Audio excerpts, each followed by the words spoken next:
Just briefly before we go too far, I wanted to talk about what is research. Because sometimes we have a very kind of narrow concept of what research is. But as we were talking about before we started today, in the English, the word comes from searching around again and again. So looking out for, searching for something you want to find. In essence, research involves any task where there's a systematic collection of information, usually from a number of sources, in order to answer a question.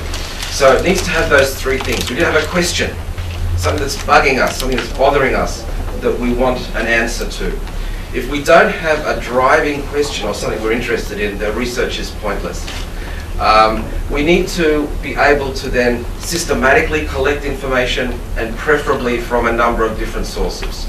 And that the more sources that you use, that increases what's technically called the validity, or what we might call the strength of the research. Okay, so those are the three key elements of research, but also we can talk about research as learning from experience, and we can talk about research as finding out. There are two other really other simple ways of describing what research is. One of the exercises I did with the people yesterday was they had to identify 4 pieces of research they'd conducted in the last 48 hours. Now, at first most people kind of went a little bit blank and thought, how could we have done that? But everyone in the room, I think, we didn't hear from everyone, but I think everyone in the room came up with 4 pieces of research that they'd done in the last year, and many people had just in the last 48 hours. And many people identified that they'd done lots more than 4 pieces of research in the last 48 hours. Because if research is about finding out and answering a question, when we go through the daily process of finding out, like what's the best food or clothing to buy, or trying to understand why a neighbour or a friend or relative is behaving oddly, or reading the newspaper to try to explain why a war is starting in some part of the world, we're doing everyday research. Gardeners do research when they learn from year to year how the best to grow things and where and in what conditions. Cooks do research from one cake or loaf of bread to the next to perfect their technique. Car drivers do research when they day-to-day try out and discover the quickest route to work. Parents do research on their newborn baby when they come to work out or theorise the meaning of various cries that their baby makes. So we're doing research all the time. And it's only a very short step from that everyday research to doing organisational research as well. It's just finding out together, having a question, collecting information in a systematic way, preferably from a number of different sources. And the more important it is, the more different sources we will want to collect the information from. So for example, in our workshop yesterday, someone said, well, when they are buying food at the supermarket, they might just compare the price of 2 things on the shelf. But if they're if they're deciding whether to buy an iPhone, they might do a bit more research and talk to their friends about who've used it, compare it with the price of Androids, and get many more sources of information for their research. So the more important it is, the more sources we might want to have a look at. Okay, so why might research be important for NGOs?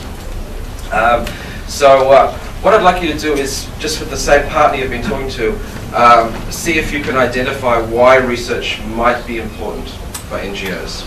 So just have a chat with the person next to you about that why.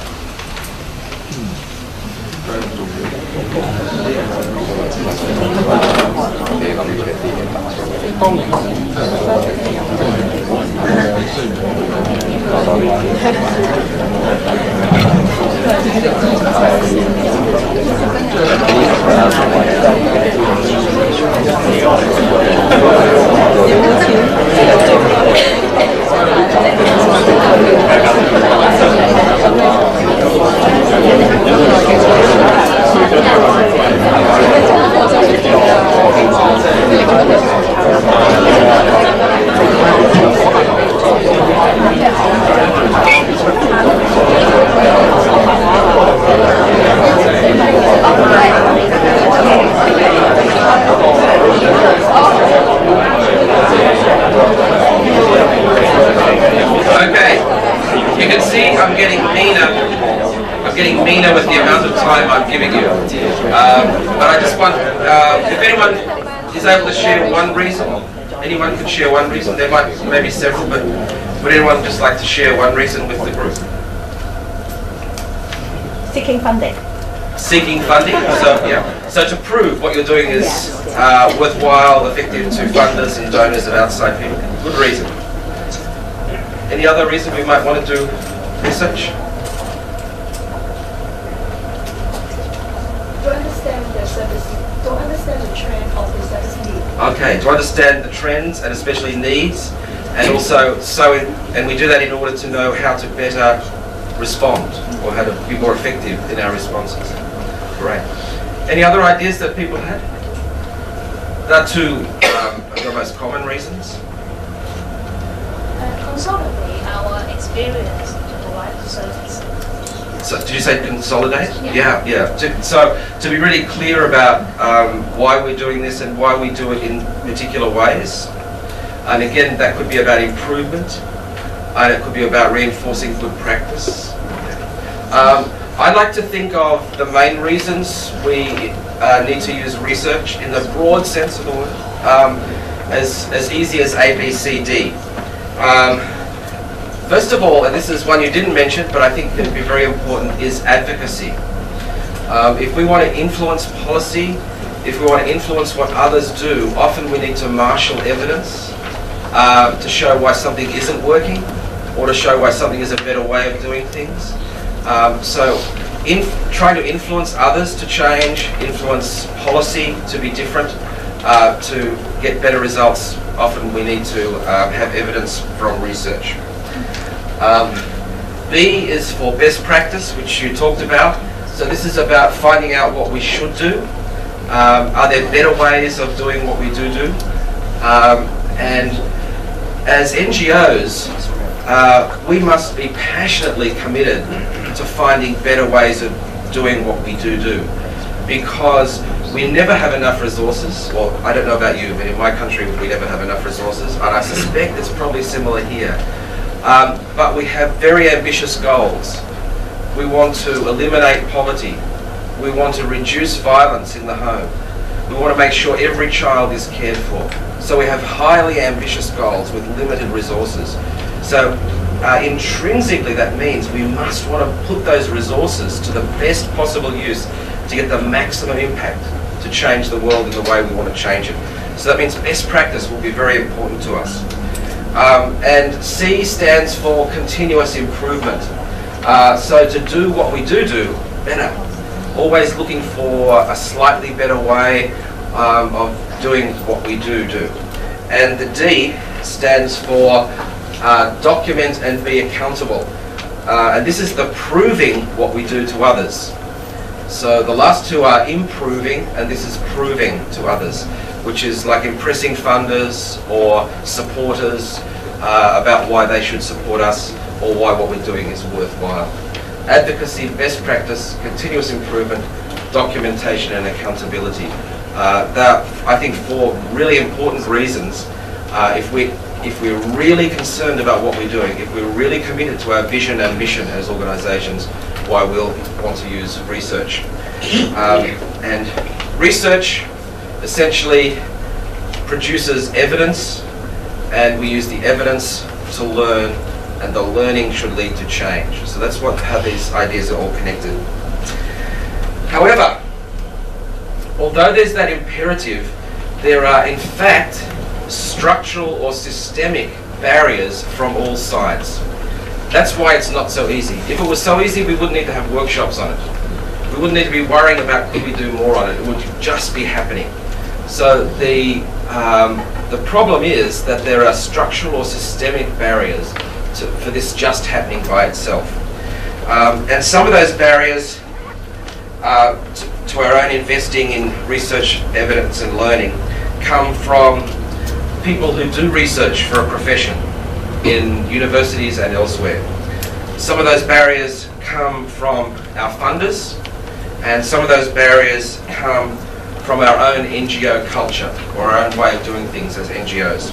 So I just want to quickly look at those barriers, because only when we know the barriers can we climb over them. Okay, so first of all, I want to talk about the research disconnect. I'll be talking about experience from my country and Australia, where I've also done a little bit of work. It's up to you to identify whether this fits here or not. You're the experts on Hong Kong, I'm not at all. But from my experience, what we've found is that there is an enormous wall between researchers, policymakers, and practitioners. Someone's described it as if we were operating in parallel universes: the researchers, the policymakers, and the practitioners.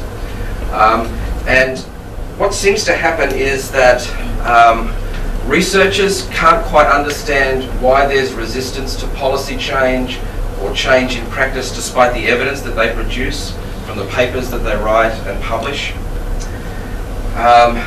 Policymakers bemoan the lack of clear, timely, pertinent and digestible evidence.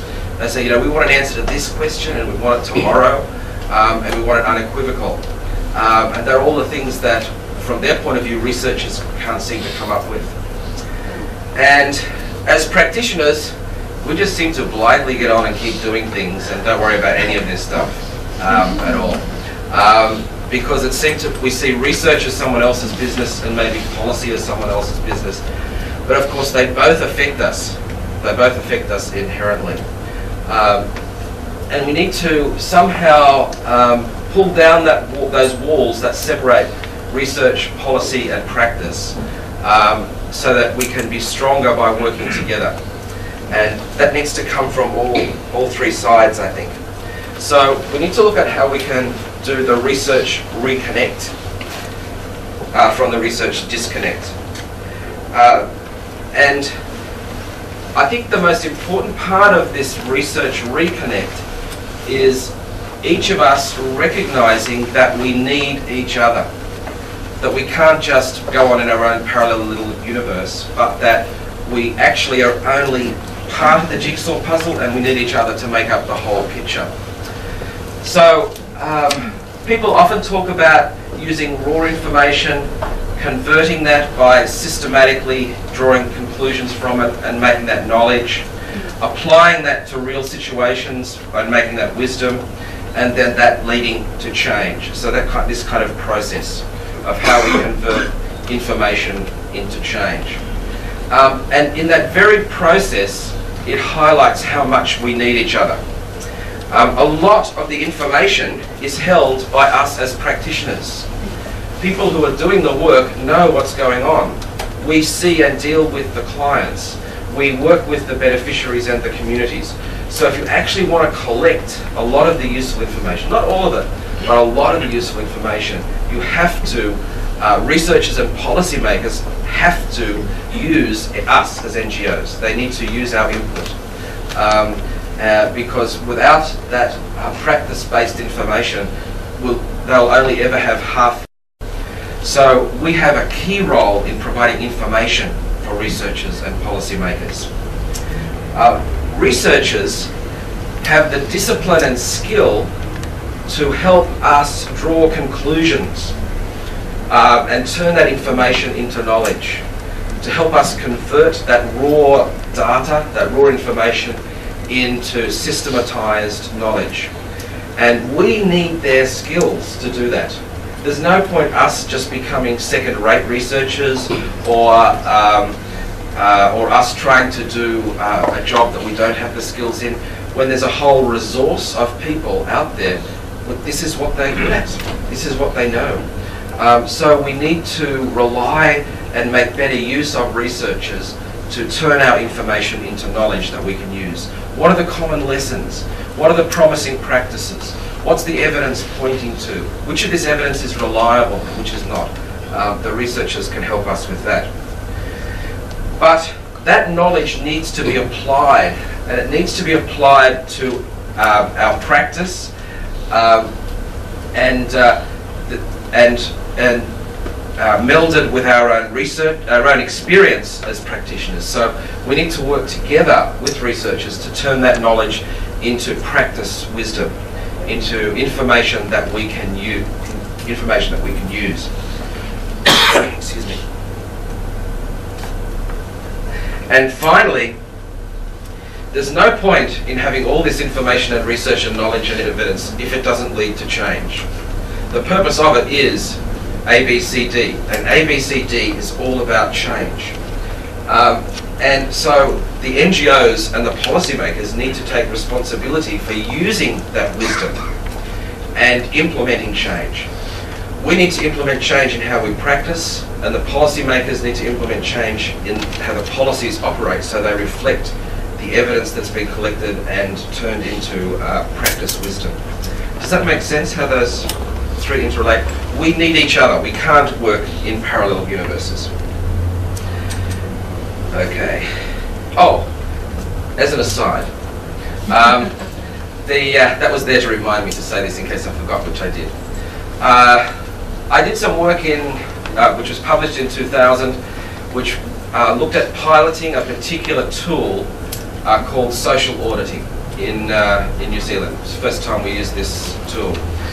And it's a really interesting and valuable tool. And I recommend it to people who are looking to have at least a range of tools to choose from to report on and monitor and learn on their experience.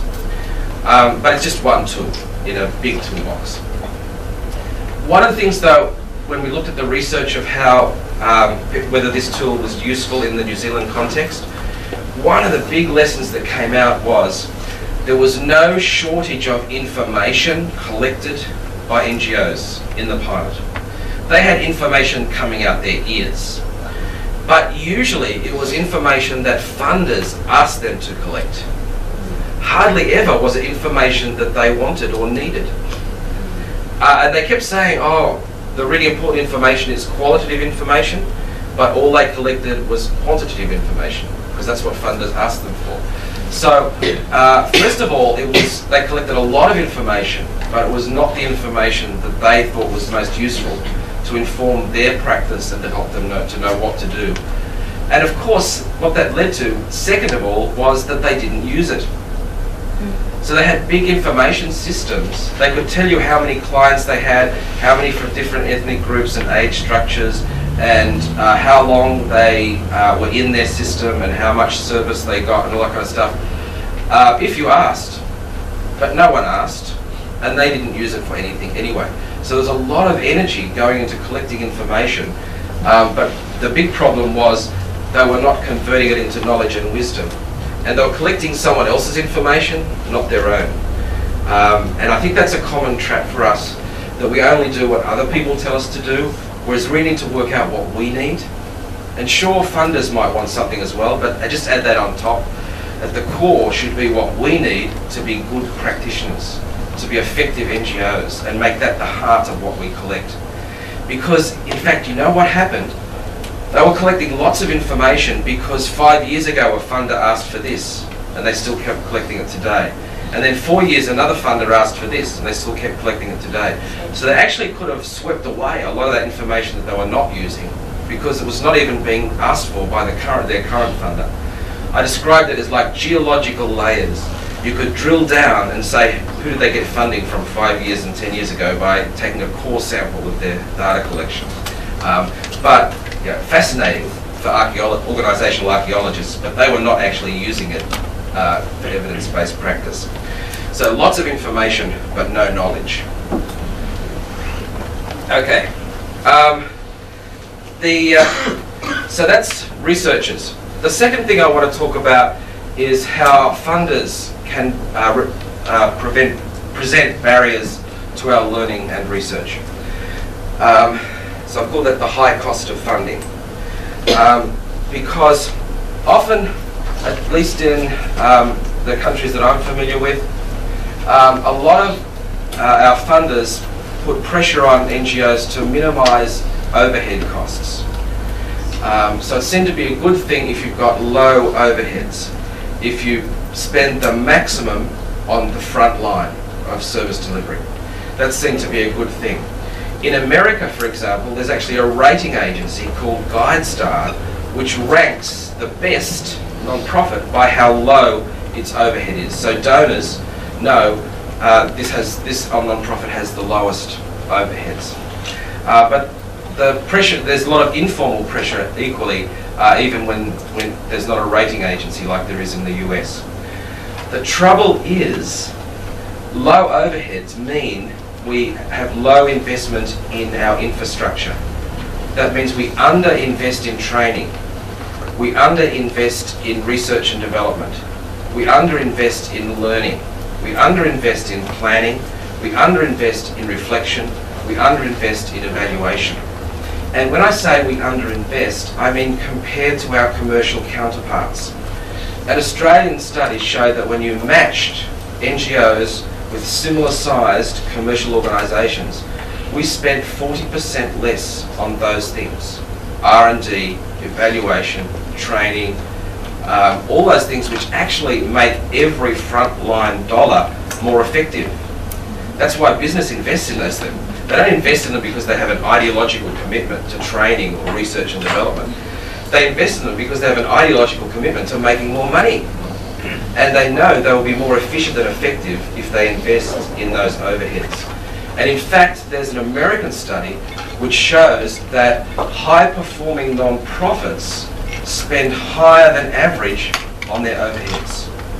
So this pressure to have low overheads actually cobbles or hampers performance, and it especially gets in the way of learning and reflection. Does that make sense? So that's why low overheads is a problem. The competitive environment. When funders start moving towards competitive grant making, tendering for contracts, then we begin to compete with each other, and we begin to treat information we collect as commercial in confidence. And therefore we're less likely to share it. We're less likely to learn from each other. We're less likely to be honest with each other. How many people go into a job interview and tell their prospective employer, these are my 3 greatest failures in life so far? Not many of us. Not many of us with jobs. And it's the same with in a competitive funding environment. That doesn't encourage us to talk about the things that don't work. But you know what?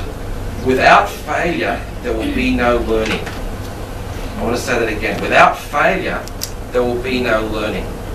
Failure is the most powerful teacher. When a young child touches the hot plate of a stove, they learn what hot is. But if they never made that mistake, they might never learn what it is, no matter how many times their parent tells them, don't touch hot things. But once you touch that hot plate, once you make that mistake the first time, it's a very powerful lesson. And it's really important that we have the freedom to fail. If we don't have the freedom to fail, we will never learn. The other way in which funders get in the way of real learning is the more they are purchasing services from us. And in New Zealand, about 80% of government funding is in the form of purchase of service contracts. So grants have just about disappeared from government funding. Only philanthropic bodies give grants in New Zealand.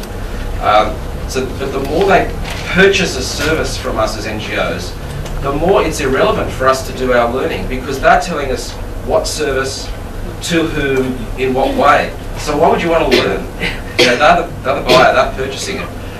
So there's no benefit in us learning that it would be better actually to provide a different kind of service or in a different kind of way if the government is not interested in buying that, or if our funder is not interested in buying that. So prescriptive purchasing of services undermines the need to learn.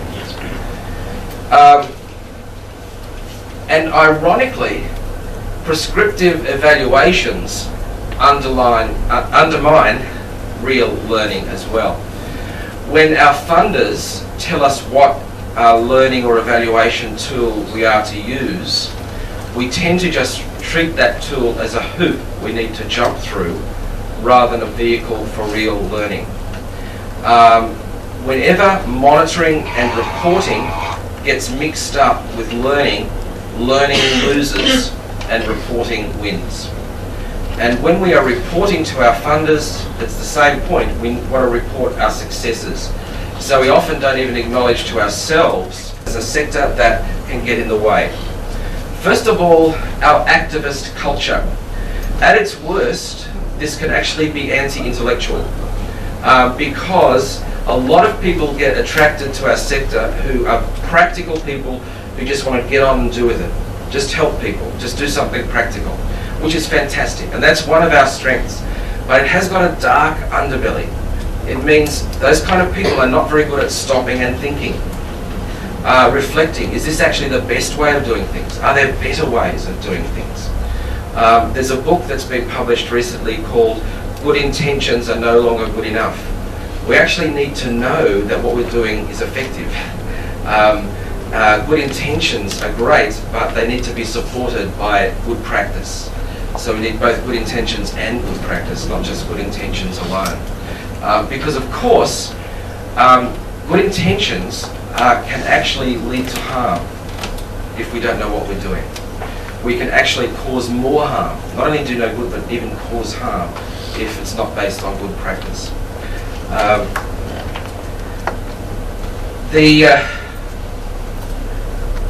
We also feed into this low overheads thing.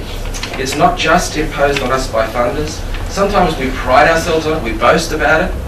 There's one organisation in New Zealand that runs radio ads that says we have zero overheads. Every dollar you donate will go to these needy families in developing countries. And I know they must be liars because, so that's one group I never support. But it does appeal. They say it because it does appeal to people. And they get caught in that trap of spiralling down the overheads. Though I know they're liars because even if they just took my money and put it in a brown paper bag for the first person to collect, they would still have the overhead of the brown paper bag. But putting a brown paper bag out on the pavement is not the most effective way of distributing my donated dollar. I could do that. I give to an NGO because they have some expertise and knowledge about how to use it. So overheads, we need to invest in our overheads and not be caught in the trap of this kind of spiraling down to lower and lower overheads that undermine our own learning. There's one of the other big traps we have is the niceness trap. A lot of people who get attracted to our sector are nice people and they like to be helpful, and what that often means is they don't like conflict so much. They don't like fights, they like to be helpful and nice and liked by people. I know because I do. But what that means is it's often then harder to confront uncomfortable truths. And the one thing you have to say about research is to do real research and learning, you need to be brave, because you might find out something you didn't want to find out. So there is a certain courage that's needed to do authentic research and learning, because it might actually uncover something that you didn't expect to find. And so often those uncomfortable truths get kind of smoothed over because it's easier to ignore them than to actually deal with them and cause potentially conflict and discomfort. Okay. So, there's two more ideas. I know I'm jamming a lot into this, but it's a little bit like when you only have one chance to speak, you shovel all the ideas in, and hopefully one or two of them might be useful for you to pick up. One of the frameworks that I quite like a lot is developed by Britain, and it's called the Learning NGO. And it's based on the work that was done about how organisations learn. And I'm not going to go into all the details, but we spent half a day yesterday going into all the details. But he identifies 8 elements which seem to be important functions for an organisation to have a learning culture and a learning approach. And at the very top,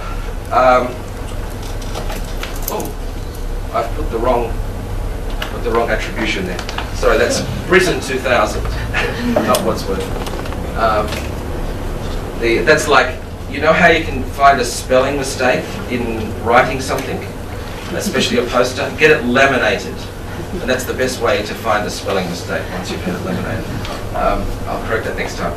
But this goes through from having a supportive environment, gathering internal experience, using external learning, good communication systems, having some organisational mechanisms to draw conclusions, having an organisational memory, so it's just not just dependent on the individual, integrating the learning into strategy, integrating the learning into policy, and then implementing or applying the learning in practice. And he's got some indicators under each of those areas. So if you're interested in this, I would really encourage you to have a look at Britton's work.